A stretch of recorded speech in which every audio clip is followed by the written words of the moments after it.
Welcome. I'm Carl Frederick, and I will be interviewing individuals for Kenosha Voices, an oral history project of the Kenosha County Historical Society in conjunction with Kenosha Community Media. I have worked in newspapers for more than 40 years as an editor and a reporter. 38 and a half of those years were at the Kenosha News. I am also a member of the Kenosha County Historical Society Board. We hope you enjoy these programs. I'm speaking with members of the Holy Rosary Sports Night Executive Committee: Tony Galice, Gerdo Geminaro, Greg Powell, Ray Potenziani, and Tom Oldani. Thank you for joining me today. You're welcome. Thank you for having us. When did Holy Rosary Sports Night begin? I can Okay. start with that. It started in 1950. Actually, it wasn't a sports night as it grew into be. It was started as a fundraiser for Holy Rosary, and it was a testimonial dinner, and that was in 1954. And our guest was Dan Bucciaroni, and then in 55 was Alan Amici. 56 was Chuck Jaskowitz. And then in 1957, it was Rocky Marciano. Okay, now this was a testimonial dinner honoring these people? Just a testimony did as a fundraiser. And that's all. you And these hon- are guest speakers. Okay, Right. but they were Italian professional athletes? Was that the idea? Pretty much. Yeah, I don't know how Jaskowitz got in there, but Probably an extra syllable or something like that. maybe. So it was in 1957, where Rocky Marciano was at. The committee back then decided to recognize the Italian male Catholic athlete in Kenosha, in the city of Kenosha. They did that for 10 years. In 1968, they opened it up to all male athletes. And 10 years later, in 1978, they recognized the first female athlete. Okay. And did it expand eventually to any school in Kenosha County? Yes, so at the 50th annual, after the 50th annual, the committee decided to expand that award and recognize any male or female athlete from Kenosha County. So all 8 high schools in Kenosha County were eligible to have their athletes nominated. Right. And what was the money used for? Well, it was used for a lot of things, but at that time, Holy Rosary had a school, and there were different athletic programs, so we helped, paid for uniforms, equipment, and that. We also had a beautiful gymnasium. The money was used to redo the floor, make sure it was in good shape. Every year we had it resealed. And then there was, there was other needs for money also, and that was, Tony, why don't you finish that? So the parish also had needs, and as Holy Name being a service organization of the parish, if the parish was looking for some assistance for a project, that information was brought to the Holy Name Board. Holy Name Board voted and provided the funding to the parish for many of the projects that they undertook over the years. Who were the organizers or the founders of this sports night? I would say the founders, well, there were some charter members. The two most prominent ones would be Al DeSimone and Pete Turco. They were founding members, were very instrumental in getting the Holy Rosary Sports Night started. Al was a big businessman in Kenosha. He had a lot of connections. He was involved in banking, involved in insurance. He was a real networking kind of guy who knew how to raise money, and he knew how to organize people and kind of get them rolling with this particular fundraiser. Pete Turco, another guy, he was really instrumental in helping us with the different athletes and celebrities that would come in to be on the celebrity panel that was brought in to honor the high school athletes who were getting the Outstanding Athlete Award, each year. So then in 1957, when you honored the first male athlete, did you have celebrity guests other than Rocky Marciano? In 50. Wait. In 1957. No, Rocky was the only one in Okay, so then in 1957. 58, Yeah. you started inviting celebrity guests. Yes.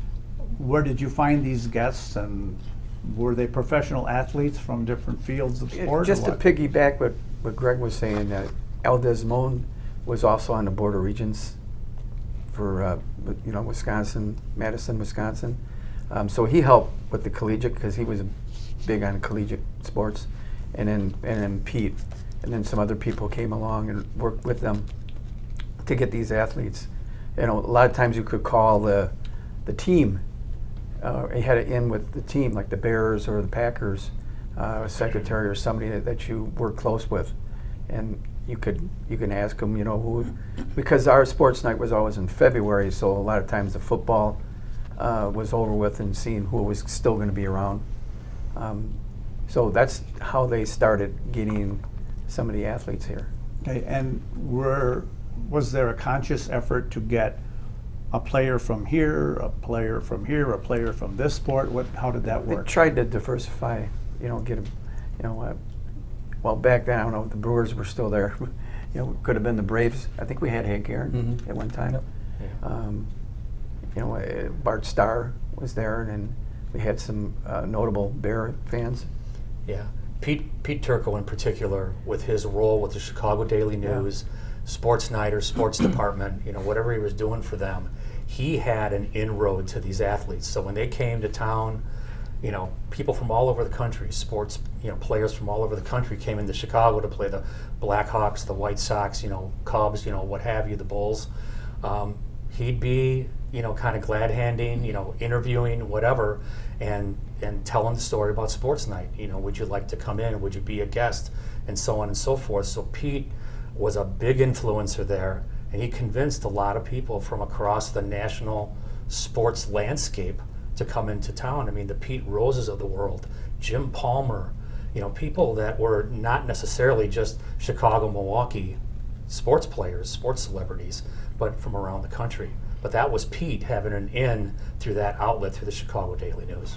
It seems like looking at the celebrity list, there was always an effort to get a player from the Chicago Bears, a player from the Green Bay Packers, and then a college athlete, and then maybe a hockey player, baseball player, something like that. Yeah, that's kind of what our makeup of the program traditionally was. Always trying to get that Packer Bear mix. We knew our fan base wanted to see that Packer Bear discussion on the stage. They wanted to see those players from the Packers and Bears. We always tried our best to get somebody from the baseball world, typically from the Brewers if they were around. And then the last 20 years, we made a very conscious effort to inject female athletes into the program. We were very successful, had a good contact with a gentleman that dealt with Olympic athletes, and we got Heather Mitz from USA Soccer. We got several USA softball players that came, Megan Dugan, a professional hockey player. So we were able to secure some of the female athletes down the road, and even mixing them in as our MCs over the years. Okay. Where was the first event held? The first event was in the cafeteria in Holy Rosary. How many people attended that first one, perhaps? Probably 300, And because the cafeteria wasn't all that big. It was a school cafeteria for the students. So, but we jammed about 350 people in there. I think. how long did you hold it in the cafeteria before gosh. you moved it? So Until- 1965, Yeah. the parish built an addition to the school, classroom addition, gymnasium addition. They purposely built a kitchen onto the gymnasium, even though they had a kitchen down in the cafeteria. The kitchen in the gymnasium, basic purpose was to serve sports night. I believe they felt back then they had a diamond in the rough, that they had an event that was going to be sustainable for a long time, and the event was moved upstairs. From what we've read over the years, they had about 800 people for some events. And what was the normal average in terms of what you could have in the gym? Probably mid 600s Yep. is what, with the fire code regulations that came out in the later days. The last several years, between 300 and 400 was very comfortable. Okay. Another thing I'd like to add, besides the athletes, the professional athletes and an amateur athlete, we also started looking for an MC for the event. And those would be TV, radio announcers, broadcasters for baseball, what have you. And that worked out real well too. Okay. And when was the last event as sports night as you know it? 2023. 2023. Yeah, so the 70th sports night was the last banquet that we did. Yeah. Okay. How were the athletes selected for that were going to be honored? The male athlete, female athlete. What was the process? So typically every year in September, we'd send a letter to all the athletic directors with our criteria for nomination. The award was 75% athletic, 20% academic, and 5% community service. The athletic directors all had their own little system on how they coordinated that within their school. They would submit to us applications for one male, one female. We would provide those applications to our selection committee. Selection committee not composed of any members of the sports night committee, not anybody organizing sports night or doing anything with sports night, independent committee. It changed over the years, but we had the likes of a sports editor from the Kenosha News, WLIP personalities, athletic directors from Carthage and Parkside, a couple individuals at large that have been associated with the committee over the years and like to stay on. We coordinate the meeting where they meet. They review all the applications. Each athletic director is interviewed to clarify any questions they might have. The committee does their selection, and that day they notify us of who the winners are. Okay. How much money did sports night generate for the Holy Rosary Sports Committee? Gosh. It depended. Thousands of dollars, thousands Yeah. of dollars. Depended on the, the athletes that you might get in that would draw a crowd. We had a lot of loyal businesses and individuals that were there every year for us. So we have to thank them because they helped us grow as well. But it kind of depended on what athlete. So, do you know about, back in a historical nature, how much you raised that first athlete when you honored an athlete? $500 maybe. I mean, do you remember that great year that you had the most money you ever never thought you'd raise for something like this? I'd probably say our 50th. Yes. 50th was a banner year. We introduced Celebrity Social Hour, a private social hour for our celebrity sponsors, where they were able to meet the celebrity panel in a private reception.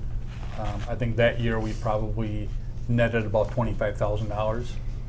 That's for an event that typically made anywhere between $8,000 and $12,000, which was plenty for us to replenish uniforms for the kids in school, purchase new equipment, new volleyballs, new basketballs, new backboards and rims for the gym, resurfacing the floor, repainting the floor, other amenities in the gym, curtains, scoreboards, bleachers, anything that went along with the facility. And the school closed when? And did that change the focus of how you spent the money? Yeah, I mean, the school closed 12 years ago, and there was a merger at the time with All Saints Catholic School was in town, and primarily at both Holy Rosary and the St. Mary's campus, and then they kind of came all over to Holy Rosary, 4 or 5 years ago or so. The gym is still there, the kitchen's still there, all the equipment's still there, the gym floor is still there. So there's still the need to kind of upkeep the physical space, and it's an aging infrastructure. So, the money that we were able to raise still went toward maintaining, that building that we still use to this day. And when you had celebrity guests, let's go back to maybe that first year you had a group of guests, you would provide or offer them a stipend to show up. About how much did you have to lay out for your celebrity guests that first year? So we've been trying to research that. There didn't keep very good records back then. We wouldn't be surprised if some of those individuals came for nothing. I'm sure they got paid something for their time. It's hard to determine in 1954 and 1955 how much did they pay them. If I were to guess, they probably paid them between $300 and $500, which back then was probably a lot of money. In the later years of the program, we were paying $5,000-$6,000 per celebrity guest. You used to be able to get a college athlete for $100 for their time. The whole name, image, likeness rules now, the NCAA have changed that, where these college athletes are getting paid what professional athletes are getting paid. It's a business for them now. We get it. We understood that. It raised the cost of the overall program at the end. So at the 70th year, about what did you end up having to pay to have your celebrity guests there? It was over 20 grand, wasn't it, Tony? Yeah, it we was were about $22,000. $22,000 for the overall program. And then how did you generate the income to cover those costs? Now, that was the again, highest, but there was, Ticket sales. And we were very conscious in not raising ticket prices, so our loyal supporters could continue to come. The dad that wants to bring his couple kids to the event, the mom who's out there with her 2 boys that wants to see Branko Harris or Pete Rose in the day. The whole idea was to keep the event affordable for people to come to the event.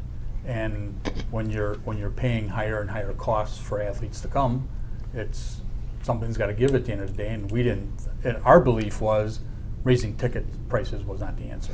so did you have sponsorships? Yes. Yes, we did. We had the celebrity sponsors. We had, excuse me, we had corporate sponsors, super sponsors, and then we had regular tickets. You could buy a sponsor ticket. And another thing, just to mention this, some of our sponsors, if they weren't going to attend, they would call someone on the board, and we donated a lot of tickets to the Boys and Girls Club. We had an in there. Tony's been very involved with the Boys and Girls Club, so we'd call over there and say, hey, look, in 2 weeks I got four tickets. Bring some kids that you think are worthy of coming to sports night, and they would come, and then they could see the event and see what's going on here in Kenosha. Can you name maybe your biggest sponsor over the years, or 1 or 2 of the biggest ones? I would say Kenosha Beef was one of the biggest sponsors. Every year they came in, and they were the first ones to send a celebrity sponsorship in. But you could go down the list. You had Proco Funeral Home. You had Hello Family Dental has been very loyal. Oh, very loyal, very loyal. You can count on them. And then individually, I used to, Ray and I handled the tickets, but all the information, they come through my house, and Judge, he's deceased now, Mike Wilk, he beat everybody to the punch every year. He was always buying a super sponsor package, and I could count on him every year. He was number 1. So you just put that aside, knowing he was going to come? Oh yeah, yeah. And then his son took over, and then his son's a judge now, and he followed in his father's footsteps. But there were certain customers you knew automatically they were coming. You knew that there was no doubt that they were coming. And we all know who the last ticket sold was. Yeah, we all know. What now? We all know who the last ticket sold was. Peter Barker. Peter Barker. Oh yeah, Peter Barker. Last minute Charlie. Everybody would say, "Did Peter call yet?" No, and he'd call Sunday morning of the event. Tom, is there any tickets left? Well, Peter, we got you covered. And he'd come to the event, write me a check right at the door, and I'd hand him his tickets. That's it. So you just held one, knowing he's coming? Oh, he Yeah. came every year. He never Yeah. missed a year. Okay, And so- Bob Wirch, too. There was another one. He paid right away. Bob Wirch was there. Peter Barker, the mayor of Kenosha always came. And then there was a lot of other individuals. But like Gerdo said, our customer base for advertising and for tickets, they were loyal. All the years that I was involved with Ray, I can tell you they were loyal. Yeah. So was there a point at which you thought that the sports night could not continue? Or did you just realize that we did 70, it's over? Well, every year it was getting harder and harder to get an athlete. It got to a point like if there was a Packer that she wanted to get, and they were almost unreachable as far as what they would want. A lot of times they just do an individual signing for an hour, and when you come to sports night, that's about 4 hours out of your time. So for them to come to our event and be there for the whole event, it was kind of hard to get some of the notable.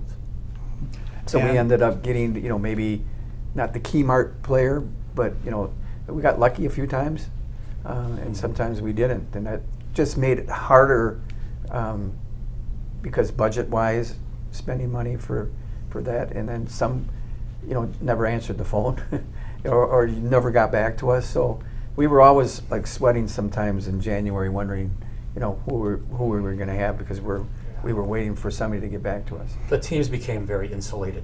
It was very difficult to get to anybody who, could influence or have, influence a player to come. And Gerdo in particular was very involved with, Lammy Sports Management. There was a guy named Mike McNeese. He had a radio show out of Green Bay, making connections with some key people who had relationships with players outside of the team dynamic. Maybe they're on a radio show or something like that, or there was another appearance somewhere else. So that was something that he became really good at leveraging that. And there are other examples as well, like a group out of Chicago, Brendan McCormick and John Butts. John used to be a player personnel guy for the Chicago Bears, and they had an in with the Super Bowl 20 generation of Bears. So we had quite a steady stream of those guys, coming through the late 90s, early 2000s, to sports. So as it became difficult to get those celebrity guests, professional athletes, and the issue with college athletes getting paid more, what other factors led to the decision to end sports night? Well, it was kind of tough that, Tony and Greg have been the chairman for like the last, how many years? 24. 24 years. So don't have, want to get to a point where somebody can take the baton. And that's the other issue is, getting somebody else that would, come in and show them the ropes and take over. But that's part of it as well. Yeah. I We think get some of those guys, some of the younger fellas, you get to come in and work with us and see what we do. I say, boy, that's a lot of work. I don't have all this kind of time. Yeah. And I think those are the main factors. We had an aging committee with nobody coming in behind us. We had difficulty in obtaining what we call the A-list, B-list celebrity. Not that what we had the last couple of years weren't good. They were great speakers. They were great people. But leading to that, I think you also had a decrease in sponsorships, where people looked at it and maybe their business wasn't doing as well as they thought and said, we can't support Sports Night this year. We're not going to be a corporate sponsor. We're just going to buy regular sponsor tickets. For us, the difference in that is it's almost $500. Mm-hmm. And when you get 6, 7, or 8 of those that do that adds up. And you're still trying to raise money to do the good of the parish that we're doing. We're still doing a scholarship to the 2 high school athletes. At the end of the day, I think we realized that we didn't want to try to hold a program and have to cancel midstream. Not fair to the high school athlete who thinks they're going to stand in front of 400 people and give a speech. Okay, and when did the scholarship start? Scholarship started at the 50th. We surprisingly named the scholarship the Turco Di Simone Scholarship that year to celebrate our 50th annual banquet. The night before, executive committee and spouses, we met for a social hour. We brought the program books because it was a special program book that we worked on. We provided everybody the book. Mr. Di Simone opened that book that night and saw the Turco Di Simone Scholarship. What are you guys doing? We said, you know what? We think it's time that we recognize these high school athletes with a small scholarship. So That isn't why he said, "What are you guys doing?" I think he was surprised that we named it after him. He was a very Humble. Yeah. individual. Okay, and are you going to continue the scholarship even though there isn't a banquet? Absolutely. Absolutely. And we'd like to build it if we can, but like for instance, this year, even without a banquet, we did a letter writing campaign, early this year, kind of telling the story about the fact that the sports night banquet was not going to happen and the reasons why. So we basically told our benefactors why this was happening, but we also took the opportunity to kind of ask them to continue to support the scholarship, and we were able to give the two $1,000 scholarships this year again. And we plan to sustain that. Okay. Now, going back to that first testimonial dinner, there was a specific purpose for that event. In 1957, when you honored the first athlete, did the mission of the banquet kind of change?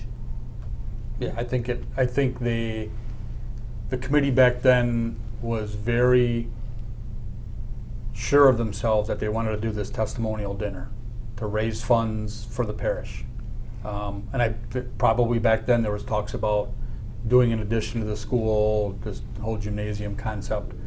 I think when they pivoted and they went to the outstanding high school athlete, I think they saw a way of recognizing high school athletes, but still bringing in that celebrity that they were doing for the first couple years, as a way of promoting the event. And I think that extended it beyond just Holy Rosary. There was a testimonial dinner. It was maybe all about Holy Rosary. Maybe some community members came, but once they expanded that to the high school athletes, that made it a community-wide event. Yep. Especially, you added the girls in 1978 and then expanded it county-wide. That was a big difference maker. Okay. Can you think of any notable guests that, in your memory, Tony, we'll start with you. Do you remember any particular guests that stand out to you? Absolutely, we had a couple. One that on the top of the list is Dan Hampton. Dan Hampton came to our 50th annual sports night. We had a large panel that year, many individuals. We were down in our church basement, and we were talking to him, getting autographs on items, and he saw one of the high school athletes walk in. He excused himself. He went up to them, congratulated them, shook the parents' hands, asked them where they were going to play, whatever sport they were specializing in, talked to them for a while, took pictures, signed a few autographs, came back to our table, signed a few more autographs. The next athlete walked in, he excused himself again, and he went over there and talked to them again. In all the years we've been doing this, we very rarely saw that. You see interaction between the celebrities and the high school athletes. It's very cordial, but we've never seen anybody drop what they were doing for us and greet them as they walked in the door, like they were a member of our committee. It was And very while we're nice. talking, we know that, we all know who Dan Hampton was, but in the future, who was Dan Hampton? Dan Hampton, go ahead, Greg. That's your guy. Yeah. Number 99 from the Chicago Bears. He's a college football Hall of Famer, National Football League Hall of Famer. He He's played ensuring- what position? He played on the defensive line. He was, mean, and he took out everything in his pathway. You know what I mean? But he is a very gregarious personality. He's still on the radio in Chicago. Post-game, pre-game, Bear games, and things like that. He's a very beloved Chicago Bear, but he's so down to earth, as Tony alluded to. Just the way he engages people and the way he engaged those kids at the 50th was just amazing. And you have another person? The other one stands out from a different perspective would be Bobby Hall. And he was, Bobby Hall was a hockey player for Chicago Blackhawks, Hall of Fame hockey player. We got him after he was retired for many years, and we were fortunate to get him because at the time he wasn't doing a lot of appearances. At the time, before he came to our event, him and the Blackhawks kind of had a disagreement on how he was going to support the Blackhawks and promote the Blackhawks. Came to our event, and we weren't sure what we were going to get. We were hoping we weren't going to get the standoffish, don't talk to me, Bobby Hall. We were going to get the whatever you guys want. The gentleman that came with him asked us how we wanted his autograph signed. We agreed it would be Bobby Hall, number 9, Hall of Fame. And he said, well, be careful what you ask for, because that's what he's going to sign all night. And we said, we're good with that. And probably for the next 4 hours, that's the autograph he signed. typically we have an hour autograph signing. Then we go upstairs for dinner. I went up to him. I said, Mr. Hall, we're done with autographs. We're going to go upstairs and eat. And he looked at me. He goes, "You look like you're hungry. Go eat." So we did. We went upstairs and we left him downstairs. We came back down 20 minutes later and we said, "Mr. Hall, we really need you upstairs." He goes, "You see that kid in the back of the line?" And there were probably 75 people in line at the time. He said, "I'm signing his autograph. So you need to go upstairs and eat some more because you still look hungry." And we went back upstairs. We served our dinner. We introduced our high school athletes. They gave their speeches. The MC gave their monologue. We introduced the celebrity panel. The whole time I'm keeping the MC up to date on how many people are in line. He dragged it out as long as he could. He was almost done wasting time, and Bobby Hall walked into the back of the gym. He introduced him. He got a standing ovation all the way to the front of the stage. He talked for a good 20, 25 minutes, told some great stories. When he was done, he got another standing ovation. When the event was over, he moved to one of the tables in the back of the stage, asked for a plate of spaghetti and a couple chicken wings. He ate those. He asked the security guy that was working the event to take him to the old Chet Sports Bar, TG's bar, because as a former player, him and a few other guys would frequent Chet Sports Bar on Saturday nights when they didn't have games. And the security guy gladly took him there so he could reminisce of his old days in Kenosha. Jurdo? There's so many, but I'd have to single out one of my childhood guys. It was Jack Brickhouse. He was one of our MCs. So just to get a chance to talk to him and listen to him MCing was like a favor to me, because I was a Cub fan when I was a kid. I was. I'm still a Cub fan by heart, and so listening to him, how he used to announce the games was great. And then when I first started working with getting the athletes and stuff, I worked with Al Desmond, who was prolific in that, and he had an inn in Green Bay, one of the secretaries there. So we made a phone call, and Al asked her, who's going to be, who do you have that's going to be around after the year and stuff like that. And she says, well, what about not a player, but one of the coaches? They'd like to come too. So she says, what about Fritz Shermer? Fritz Shermer was the defensive coordinator, and that was their Super Bowl year. And so she says, just a minute, I'll ask him, because he was there. She comes back, he loved to do it. And Al, we know Al pretty well. The look on his face, he was like a kid in high school. He was beaming. So that's how we got Fritz. And when Fritz came, you sometimes think coaches are hard knocks and stuff like that, but he was such a sweet guy. So those are two of the notables that stand out in my mind. Okay, Greg? Yeah, Fritz was a rock star when he came to Sports Night right after the Super Bowl there. Yeah. So I got involved a little bit later than these guys. I didn't join Sports Night Committee till 1994. But in 1995, we had an MC named Ed Hockley. Ed Hockley was an attorney who became an NFL referee. And so it's just that story in and of itself was an interesting one, the kind of the way he told about, what kind of drew him into the NFL and becoming a referee. And, you can probably, think to yourself some of the precision in being an attorney, the arguments you're making, the rules, and those types of things. So it was interesting to me just the way he kind of drew some parallels between his legal career and what he did on the field. This guy was always, he was known for his perfect physical fitness physique, and the way that he would explain his calls so clearly and easily to the audience as a referee on the field. So it was really interesting just to kind of hear his story.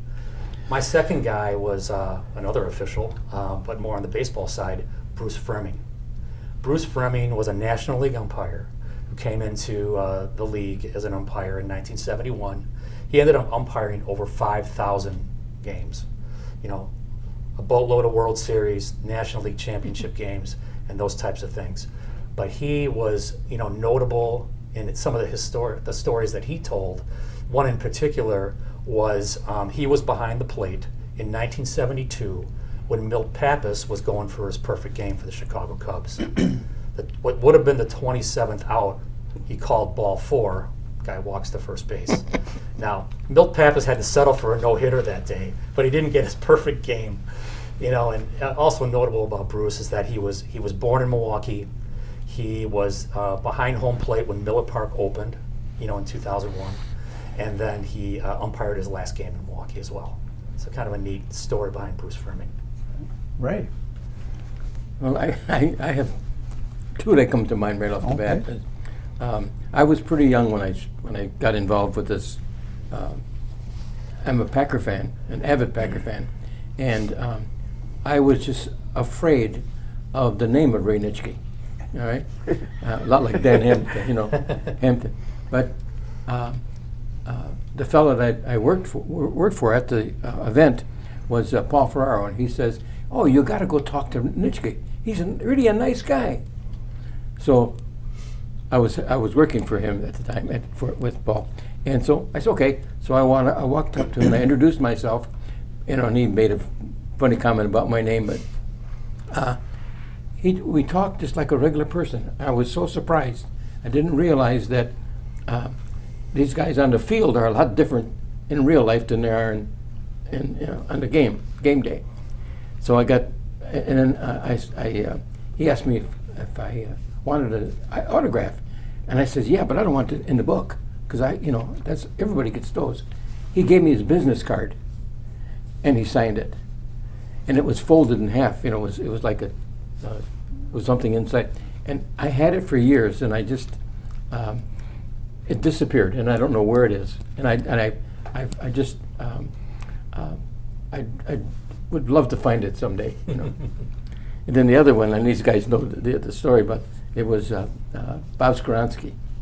He was offensive lineman, and I asked him again. I'm new, so I'm just getting used to talking to these guys. And I asked him what his best play was, and he said it was the lookout block. I said, "What do you mean lookout block?" He says, "Well, when I missed my man, I'd turn to Bart Starr. I said, 'Look out, Bart.'" Those are my two guys. Okay. Tom. Well, I've got a lot of them, but there's two that stand out. And I never met Joe Montana personally, but when he was a senior in college at Notre Dame, Al and Pete got him to come to the event. And then Al was telling me a story one day. I was over at his office, and we were talking about football and sports night. And I think we even have some pictures.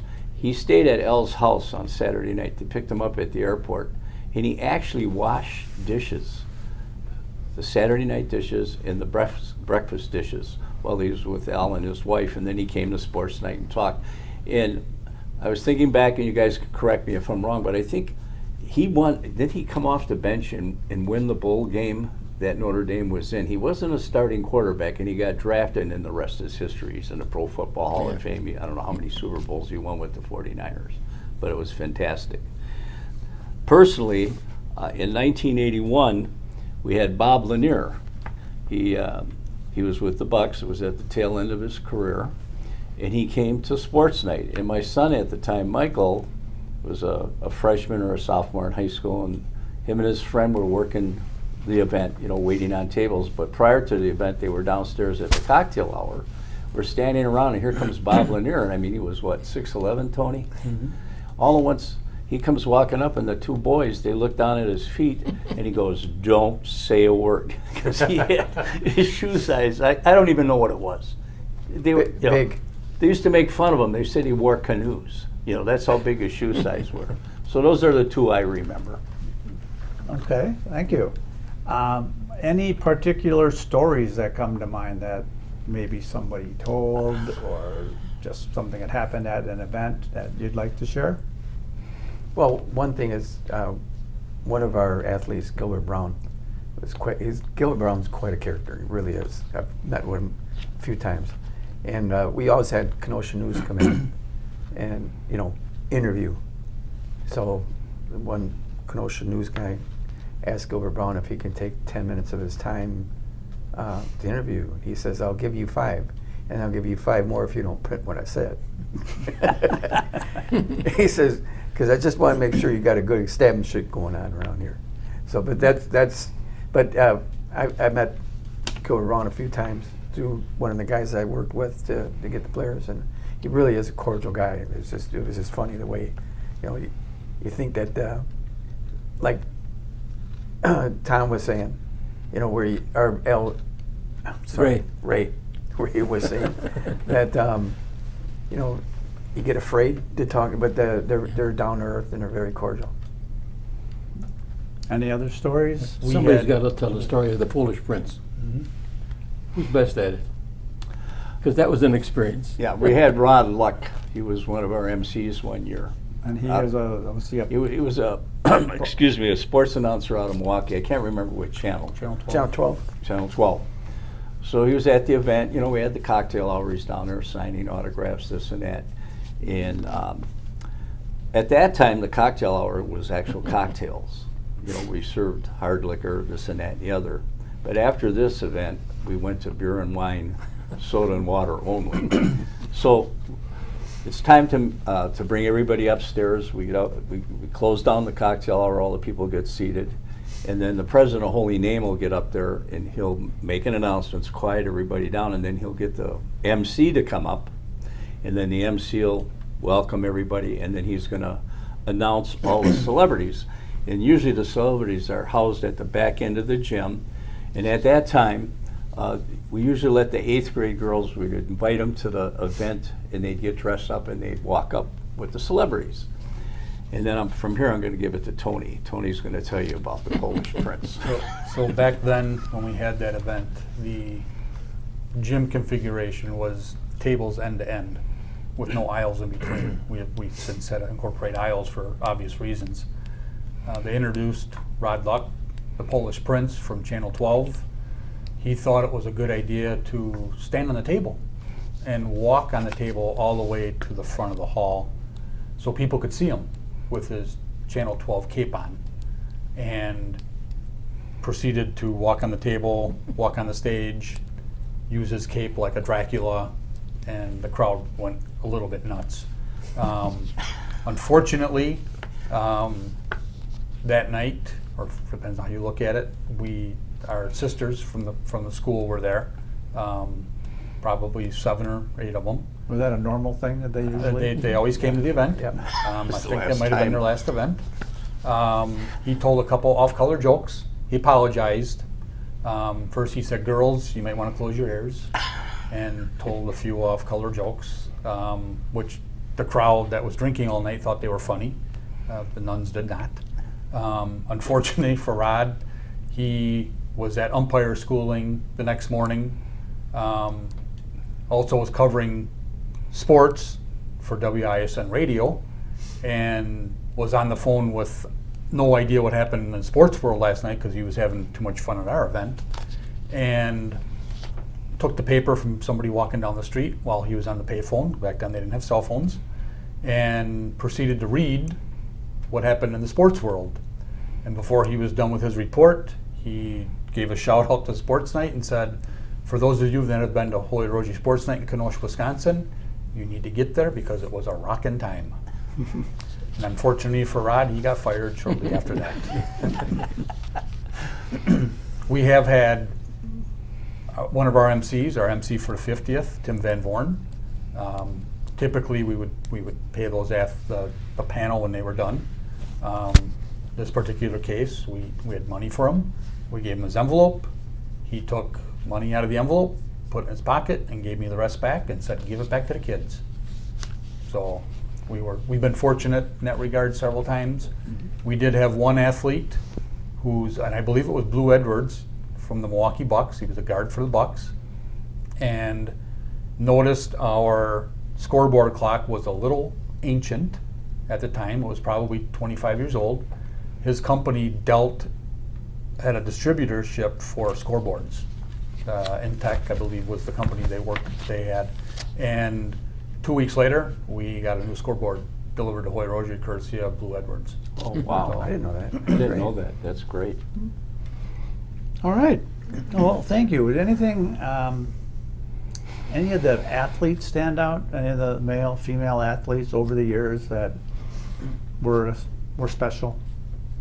Oh, In terms of what happened afterwards, I mean, I'm sure they're all special because they were honored, but what they think, did with the rest of their life or anything? I think Jim Hawkins is worthy to make mention of. He was, I forgot what year he was honored, but he ended up not. What school did he go to? St. Joe's. Oh, I see, he went to St. St. Joe's, Joe's yes, graduate. yes. And then he ended up going into the Navy and became a captain on a ship. And then his last assignment was, he was the head of the Great Lakes Naval Station here in Waukegan, or North Chicago. We also had a first this year. So Eric Kenosha was the male winner. Well, his mother, Jenny Knight Kenosha, was the female winner in 1996. So that was the first generational, second generation winner. Okay. And Which they is were kind both of interesting. from St. Joe's as well? Mhm. Both from St. Joe's, yeah. Yeah. Anything else? Gilden? The only thing I'd like to say is I've been on the board a long time, and most of the people on the board get along well, and we make decisions in a democratic way. If someone has an idea, we'll review it, and then we'll vote on it. And it's worked perfectly all the years that I've been involved. There's never really been any tension or any fighting or someone's mad at someone. No. And when did you become involved? see. It was either 1981 or 82, but Ray's got all of us beat. Yeah, I got started in 1962. I got started in 1975. Oh, you. Nope, Seen it all. There you go. So, sorry to see it go? Oh, definitely. Yeah, Yes. definitely. Because Absolutely. one of my major goals was if we make a difference in one child's life, that's the key there, because it started out as a father-son. So if we made a difference in 1 or 10 or whatever, that's the big deal right there for the kids. And Tony mentioned it earlier. We always wanted it to be a robust, diverse program. And that's where the committee's head was at the whole time. Every executive board meeting, we were like, okay, who are we going to bring in for this event? How can we top the last one? There was always that mentality to do the best we could with the resources that we had, and an uber dedicated committee to getting the job done. It wasn't always easy. It was never easy. But I think there was the spirit of openness to evolving the event over the years. That was really good, but it was necessary too, because if you don't change, you're going to die on the vine. And it was said earlier today, I mean, we went out on top with a real strong event last year. Very strong. Yeah. Thank you for joining me today. Thank you. Our Thank you for pleasure. having Thank us. you for having us.